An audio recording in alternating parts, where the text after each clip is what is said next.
você, seja muito bem-vindo ao Papo Cloud. Eu sou o Vinícius Perro e nesse episódio teremos a oportunidade de discutir e debater sobre soluções ao terceiro setor. Sabe que danado é isso? Não? Fique aqui ligado que tu vai aprender o conceito do terceiro setor.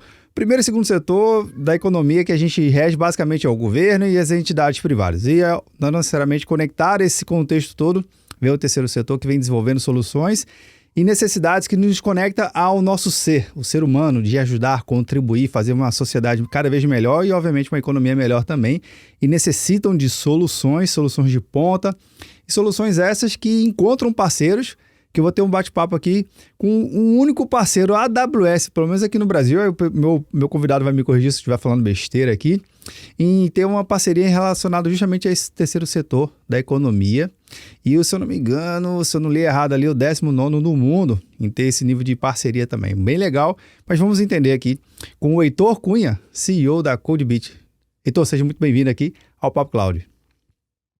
Obrigado, Vinícius. Obrigado a toda a audiência. Prazer aí poder estar falando com vocês, explicando um pouquinho desse horizonte aí, às vezes conhecido, às vezes nem tanto, que é o terceiro setor ou a tecnologia para fins sociais. Pois é, Heitor, então eu queria até começar o nosso bate-papo, que você pudesse explicar um pouquinho como surgiu a CodeBeat e engatilhar também como é a ideia de desenvolver uma solução para o terceiro setor, por favor. A Code surgiu, Vinícius, mais ou menos há uns 10 anos atrás, tá? Em meados de 2011, 12. E ela surgiu eu trabalhei numa empresa, né, do setor privado, tanto eu quanto meu sócio, né, um dos sócios hoje. E aí esse meu gestor na época acabou saindo e ele tinha muito contato. A esposa dele trabalhava no Instituto Promon, que era o antigo Instituto Promon. Acho que hoje nem existe mais. E eles precisavam de um apoio lá, estavam tendo muitas dificuldades em termos de tecnologia, isso lá atrás, e estavam sendo muito mal assessorados, né? Porque o que que acontece? O que que a gente vê muito? Eu vejo hoje tem muitas fundações, institutos, que são às vezes institutos de empresas, que são patrocinados ou promovidos, ou, vamos dizer assim, Tem um padrinho forte, né? fundamentados, suportados, por empresas, só que eles são meio que deixados de lado, sabe? Entendi. Então, às vezes a empresa tem ali o seu segmento e, deixa um pouquinho lá para a área social. Deixa um pouquinho. É igual a gente, às vezes, doa um pouquinho lá do dinheiro que você tem, às vezes. Então, do ponto de vista prático, eles estavam sendo muito mal assessorados, Olha que estavam curioso. sofrendo muito com tecnologia. Então, a gente chegou e conseguiu fazer um trabalho bacana com eles, apoiá-los de forma mais intensa. E desse horizonte acabou saindo aquele famoso boca a boca. Um foi indicando para o outro: olha, tem uma empresa de tecnologia que me ajudou bastante, olha, tem uma empresa de tecnologia que me ajudou e que não acha e que não vê a gente como trampolim para chegar na empresa grande, né, ou na maior, ou que vê a gente, enfim, e a gente foi crescendo nesse segmento, e o mais bacana é que a gente foi absorvendo a essência dos projetos deles, que são essências muito mais interessantes, óbvio, aí, lógico que cada um tem seu modo de pensar, mas são essências muito mais interessantes, muito mais profundas do que a essência de fazer um projeto que visa, às vezes, otimizar, reduzir custo, melhorar e tudo mais. É óbvio, esses itens são importantes, mas a essência de trabalhar com o terceiro setor é que você pode, de verdade, levar a tecnologia que impactam muito rápido pessoas. E a gente foi crescendo com isso.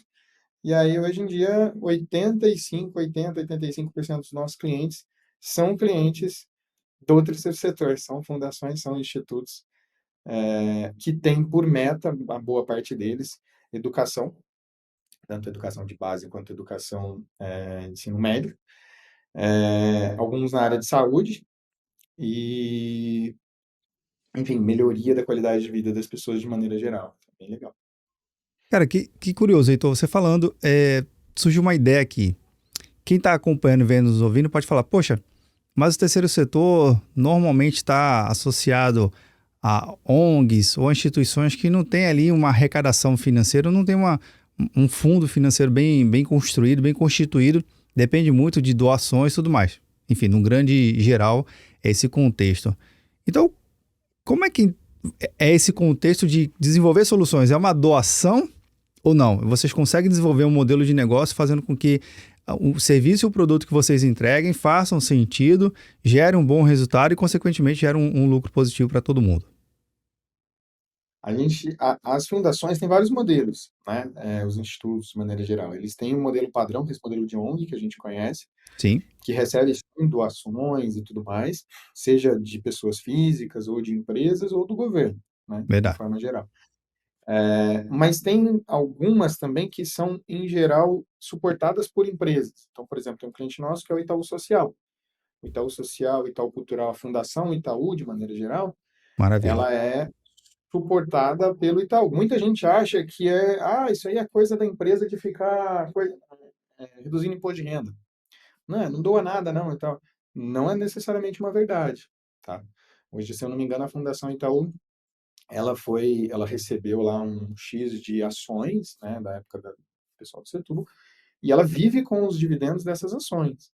Então, ela é um organismo independente que não necessariamente, assim como ela, os outros, tem Instituto Natura, tem Fundação Telefônica Vivo, tem, enfim, diversos institutos suportados, e eles não necessariamente utilizam apenas, ou até não utilizam nenhuma dessas questões de verbas direcionadas para imposto de renda. Então, sim, são empresas que possuem uma vida própria. Às vezes tem esse suporte, como eu falei diretamente, mas possuem uma vida própria. E elas geram projetos, né, elas efetuam projetos, muitas vezes na área social, como eu falei, na área de educação e tudo mais, e são sustentáveis. Então, hoje, o nosso produto, ele é um produto, ele é cobrado, a gente não necessariamente faz doações. Existem casos, sim, que a gente tem uma questão de doação. Tem uma questão bem legal, que é uma parceria, por exemplo, que a gente tem com a AWS, como você comentou, hoje nós somos, se eu não me engano, hoje já tem mais um, são dois parceiros no Brasil, mas a gente Ok. é a gente Fica único aqui o que tem disclaimer. é, a gente é o único que tem a competência, eles chamam de competência lá dentro da Amazon, competência de NPO e Education. Legal. Nós somos o então, que congregam essas duas competências, né? Porque, como eu falei, a gente tem muito trabalho nessas duas áreas. E aí, a AWS, às vezes, ela patrocina a gente, ela suporta a gente nessas questões de nuvem e tal, para iniciativas sociais juntamente com os parceiros. A gente está fazendo um trabalho junto com o ITERPA, que é o Instituto de Terras do Pará, para apoiá-los na migração para a nuvem AWS, de uma solução que eles têm lá para demarcações de terra indígena. Esse apoio ele foi, é, enfim, publicado no Diário Oficial, tudo bonitinho, como doação. Então, aí, respondendo a sua pergunta, existe esse processo, mas existe um suporte da AWS também junto, né, nesse mecanismo para que a gente possa fomentar isso para acontecer. Então, perceba que a gente acaba virando um hub ali de suporte até internacional, né, nesse sentido que a Amazon Estados Unidos vem para cá, apoia junto conosco para a gente fazer uma iniciativa que vai, no limite, melhorar ou potencializar ou otimizar o processo de demarcação de terra indígena, Que interessante, ajudando esse. viu, Heitor? Que interessante. E aí a gente até conecta um tema que pode estar imaginando aqui. Poxa, dentro dos diversos desafios e o propósito da própria existência da ONG ou da instituição, né, e do objeto em si, como é que vocês conseguem endereçar alguns desses desafios e sim incluir um portfólio de tecnologia? Que portfólio seria esse que vocês conseguem ajudar exatamente a tentar a suprir esse desafio, que não deve ser pouco, viu? A maioria dos projetos hoje, eles precisam de tecnologia para escalar, né? Antigamente, muitos desses projetos eram feitos em nichos locais. Sim, O carinha ia na secretaria local, conversava com o secretário, aí fazia um treinamento com professores, fazia um treinamento com alunos, fazia ali algo que fosse regional, né? Vamos dizer assim. A partir do momento que a gente vem com esse processo de globalização, todos os projetos eles têm a necessidade de serem globais, né? O que é o sucesso de um projeto social? Não é necessariamente, num projeto comercial, vamos dizer assim, é lucro, dinheiro, faturamento, sim, enfim, né, de maneira geral, sendo mais grosseiro. ou redução de custo e tudo mais. Num projeto social é impacto. Então, quantas pessoas foram atingidas, quantas inscrições nós tivemos, qual a qualidade dessas inscrições, quantas formações foram feitas, quantas pessoas foram certificadas e por aí vai. Então, o que é abrangência, impacto? Para você conseguir abrangência, é inevitável que se use a tecnologia, né, da maneira correta. É justamente aí que a gente entra. A gente entra uma vez definido o projeto, em geral o pessoal conta conosco para falar assim, o Heitor, o Codebit, eu preciso escalar isso.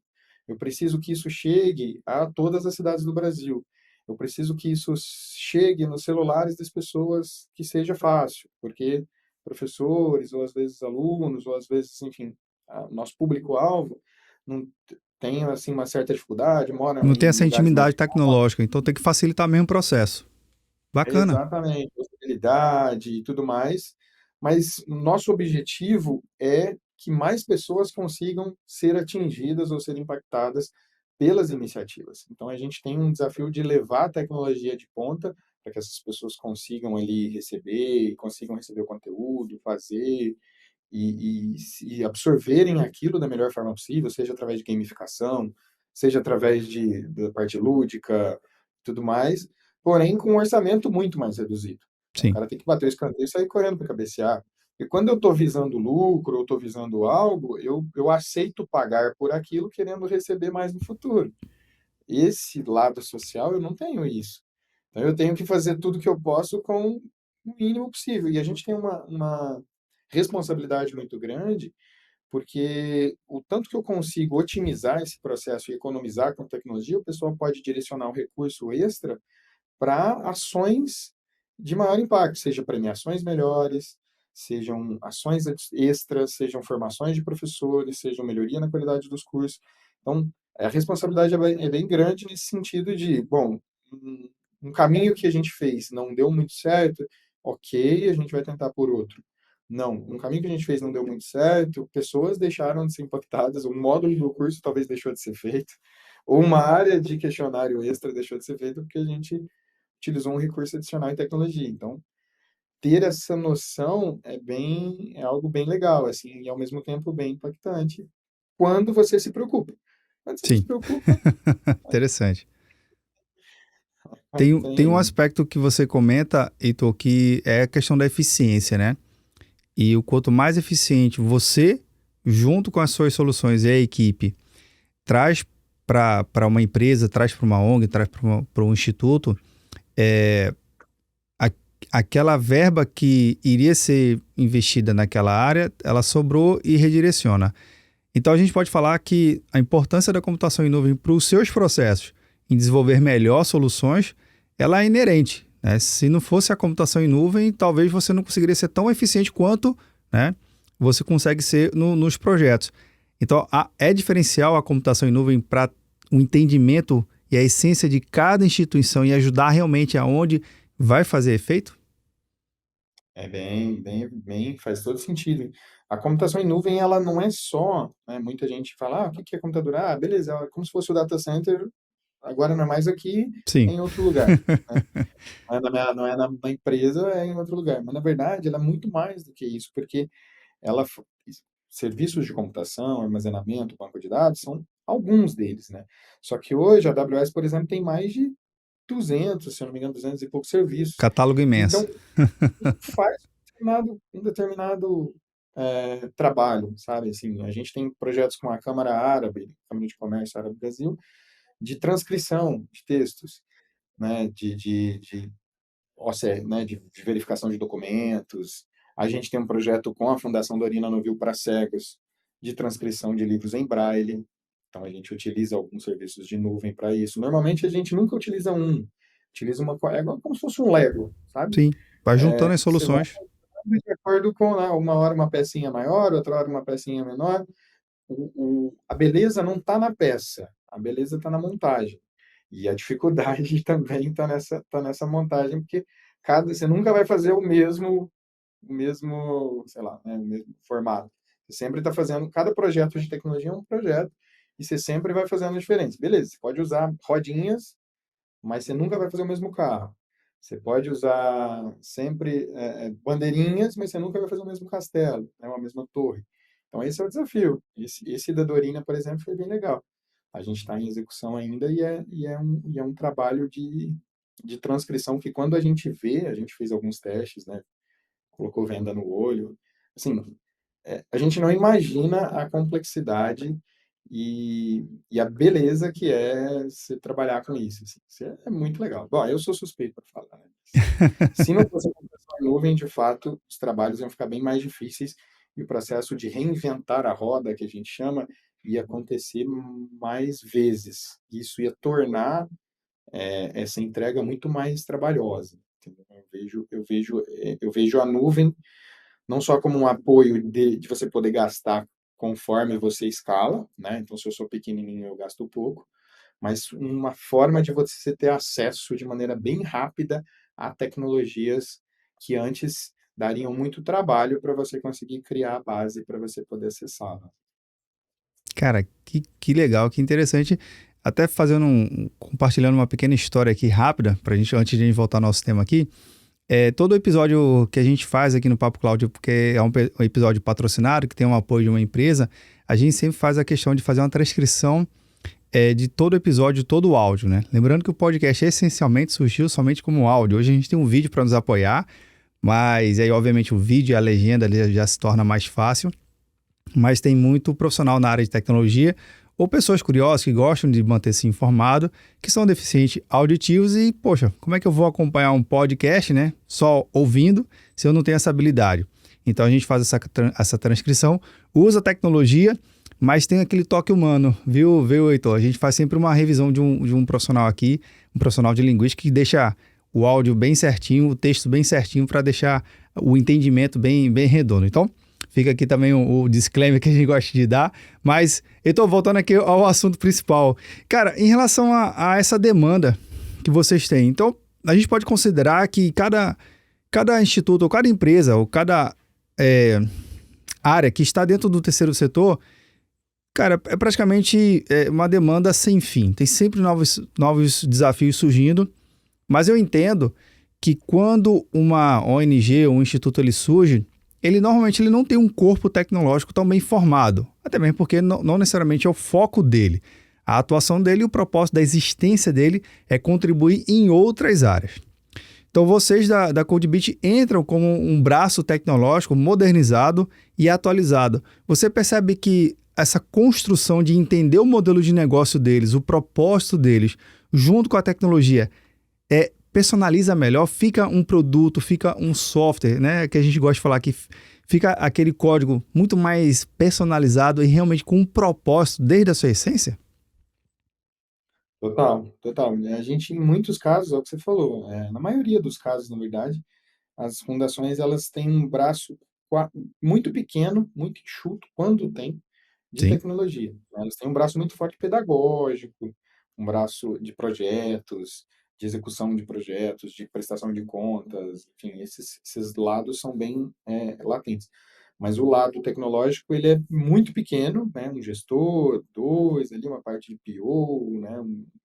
Algo desse tipo, quando tem, e a gente acaba entrando num segmento que a gente transcende a prestação de serviço, né? Hoje virou clichê falar isso, né? Não, somos prestadores, somos só, tal. Mas na verdade não é. A gente entra e a gente entende mesmo o projeto e a gente entende. E o legal, como nós estamos em muitos institutos, e nessa área de instituto não tem tanto esse lance de competição, sabe? Até tem um pouquinho de dizer, meu projeto deu mais certo, deu menos certo, mas não é a competição tão intensa quanto tem No setor privado é diferente, é bem exato. mais acirrado, Então a né? gente consegue compartilhar muitas experiências legais, sabe? Então a Poxa, que gente vira legal. meio que um hub já aconteceu, e fala, dá para fazer assim, óbvio, dá para fazer assado, querendo compartilhar experiências positivas, né, que deram certo, que são públicas, que são informações gerais, mas às vezes muita gente não tem um acesso ou não entende que aquilo pode fazer sentido. Vamos por esse caminho aqui, talvez esse caminho funcione mais. Tem os dados que a gente pode cruzar.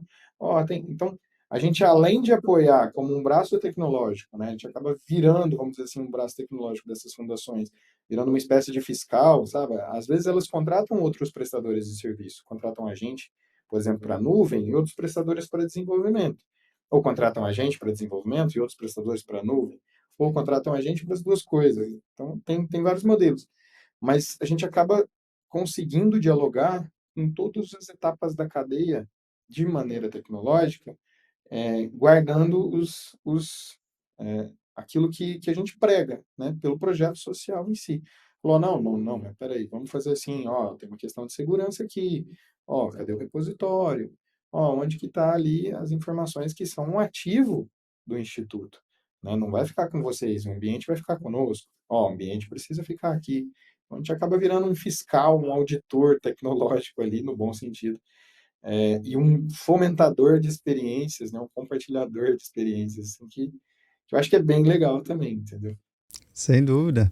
E até considerando os diversos desafios que cada instituto tem, né? Na verdade, do lado da CodeBeat, Heitor, como é que fica o seu desafio, o desafio do seu time?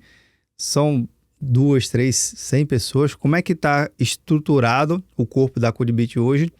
E como é que vocês conseguem realmente se manter atualizados suficientemente para poder ajudar os institutos a desenvolver melhor soluções e fazer justamente, né, chegar no nível de falar, olha, vocês já estão operando aí, tá tocando o processo, agora só vou vir aqui dando o aconselhamento da estrutura como um todo. Conta um pouquinho esse lado aqui.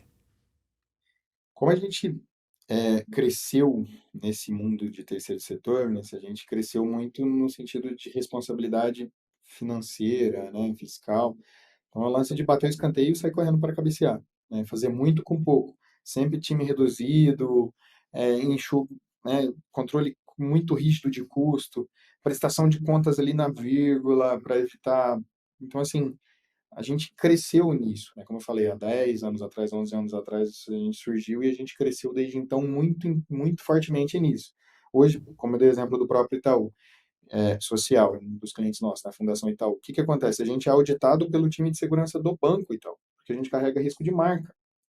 Então, a gente tem que ter um nível de qualidade extremamente elevado, que é um Sim. nível de qualidade auditado pelo próprio time, né, de um dos maiores bancos da América Latina, de security, que aí tem gente pra caramba, mas tendo um orçamento extremamente reduzido, né? Então tem que dialogar com eles, tem que falar, olha, então, eu não vou colocar isso daqui, se eu colocar isso daqui vai ficar caro demais. Não, mas isso, eu, ao invés de pôr essa peça do Lego, eu vou colocar essas 5 peças aqui que eu consigo um resultado 5% diferente do seu, mas, sei lá, 80% mais barato. Então, ter essas criatividades para conseguir fazer isso só é possível se você nasce com isso, se você cresce com isso, sabe? Do contrário, é igual você depois de velho querer alguma coisa que assim é muito mais difícil do que se desde criança você foi aos pouquinhos desenvolvendo aquela habilidade. Então, essa habilidade nossa de desempenho tecnológico ela foi muito forte, ainda é, porque a gente é auditado pelas empresas, porque a gente carrega risco, as fundações delas carregam risco de marca, né? Como eu falei, Instituto Ayrton Senna, Fundação Lema, Médicos Sem Fronteiras, tem um monte. E aí, Instituto Natura, e aí a gente é auditado por esse pessoal. E aí, porém, com orçamento reduzido, a gente tem que se reinventar cada vez mais para poder otimizar custo. Tanto que quando a gente entra numa empresa que é, vamos dizer assim, comercial, a gente sai economizando muito, mas muito, assim, ó, de maneira grosseira, assim, 20%, 30%, 40% é uma coisa bem intensa, assim, sabe?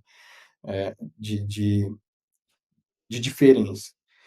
E o nosso time, como a gente foi crescendo ao longo do tempo nesse horizonte de tecnologia com viés social, de responsabilidade social, a gente tirou já uns, acho que desde 2020, 2019, o selo de empresa B.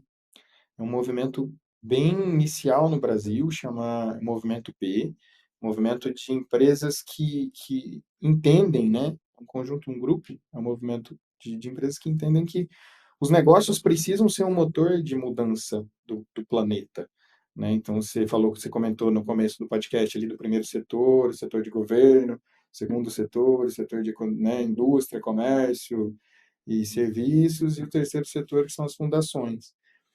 O segundo setor é o grande motor, né, vamos dizer assim, da economia, que é onde as coisas acontecem, evoluções tecnológicas e tudo mais. Porém, cada vez mais nós nos deparamos com essas evoluções e cada vez mais nós nos deparamos com desigualdade. Sim. Está aumentando o abismo da desigualdade. Então, a gente precisa, de alguma forma, aproveitar o motor desse segundo setor para poder fomentar a igualdade, né? Para poder fomentar a igualdade de oportunidades, para poder fomentar realmente a melhoria de vida das pessoas, que no final do dia é o motivo pelo qual a gente está aqui. E a gente só vai conseguir isso se a gente engajar esse motor de movimento. Esse movimento B, hoje até um pouco, sabe aquelas empresas 2,5 que eles Sim. falam, né? Que é você virar e olhar e falar, meu, peraí, eu sou uma empresa, sim, eu entendo que tem a questão dos lucros e está tudo bem, porém, eu preciso entender que sucesso não é só medido pelos lucros, e sim por impacto, né? O que que eu estou fazendo de impacto? Qual que é a minha parcela de contribuição com a sociedade? O que que eu estou fazendo? Enfim, o que que o meu negócio está fazendo? O que que a gente está fazendo para que os negócios, eles dizem, né, o negócio seja um motor para o bem, né? Uma força para o bem, uma força para algo maior, que não seja só encher o bolso de sócios, vamos dizer assim. E aí a gente vem cultivando essa cultura de maneira muito forte, Vinícius. Então, hoje a Code, ela é composta, a gente já tem hoje 14 sócios no nosso contrato social. Que legal.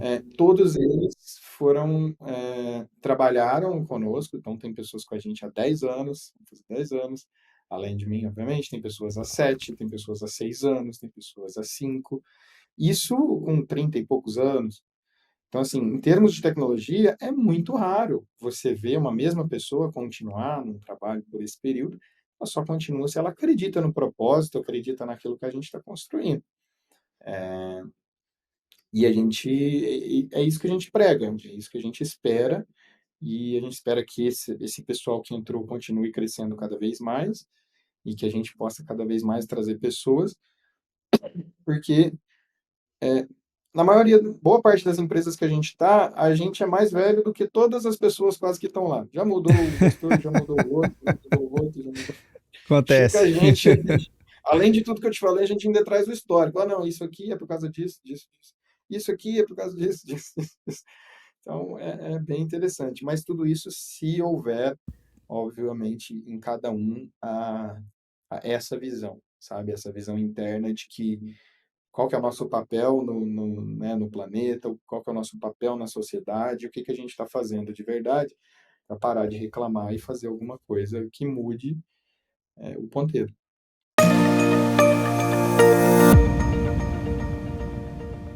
Computação em nuvens, para mim, talvez seja a democratização do acesso a tecnologias de ponta de maneira mais rápida e ágil para todo mundo, né? Se eu tivesse que resumir, eu diria isso, né? Hoje, com a computação em nuvem, por exemplo, é muito fácil nós embarcarmos soluções próximas ao ChatGPT dentro de aplicações que a gente tem nos nossos celulares, ou aplicações que a gente faz aqui na CodeBeat, ou aplicações que qualquer um pode fazer, e é algo que explodiu há menos de um ano. Se não fosse a computação em nuvem, esse processo seria muito mais demorado, muito mais trabalhoso, muito mais difícil. Então, por isso que acho que é uma boa definição aí, essa democratização, como eu falei. Maravilha.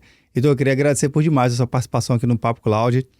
Portas abertas aqui para você, para o time da CodeBeat. Vamos, de repente, marcar um bate-papo desse, trazendo um case de sucesso aqui, né? Falando um instituto compartilhando a visão dele. Vai ser bem legal para o pessoal poder conhecer mais ainda aquele resultado na prática. Mas muito sucesso, viu, meu querido? Fique bem e até a próxima. Obrigado, Vinícius. Obrigado por toda a audiência aí. Até a próxima. Maravilha. Bem, e você que está vendo ou nos ouvindo, o que você achou aqui do bate-papo com o Heitor? Dica número 1, entre em contato com a CodeBeat. Vou deixar o link deles aqui na descrição para facilitar aqui a sua experiência. Você conhece alguma empresa que atua diretamente ou indiretamente no terceiro setor? Fica aqui um grande exemplo do Heitor, né? Do setor aqui para a gente poder atuar cada vez mais e compartilhar esse tipo de conteúdo que faz diferença para a sociedade. A diferença está aqui, viu? O lucro é bom, é legal, mas o impacto social é o que faz realmente aquele ser humano. Já dizia o filósofo. Mas bora lá. Esse bate-papo nunca termina por aqui, a gente continua discutindo lá no nosso grupo do Papo Cloud Makers, também link na descrição. Obrigado pela sua participação e audiência. E aí, tá na nuvem?